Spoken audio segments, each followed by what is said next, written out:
Boas tardes de novo e moitas gracias por vir aquí a este recital organizado desde o Vello Cárcere co gallo do evento Luga Versos. Como xa sabedes, nas Poesía Galega estamos de noraboa e de celebración este ano, en primeiro lugar, porque Olga Novo vén de gañar o Premio Nacional de Poesía cun libro editado en galego, e en segundo lugar, porque este ano, polo Día das Letras Galegas, será conmemorada a poeta sarriana Xela Arias. Este é tamén, pois, un ano de celebración e de parabéns para a poesía lucense, porque ambas as dúas autoras pertencen á grande caste de poetas e poetisas que viron nacer esta provincia, entre as que podemos destacar a Carmen Blanco, Luz Pozo Garza, María Mariño, Uxío Noboneira, Claudio Rodríguez Fer e moitas outras voces que deron luz aos diferentes recantos da nosa provincia.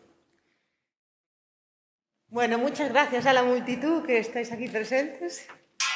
Yo voy a empezar, bueno, pensaba leer otro poema de amor, pero como no sé si vamos a leer dos, pues leo este primero, porque se lo quiero dedicar a una persona pequeñita que hay en esta sala, muy especial, y es poesía infantil.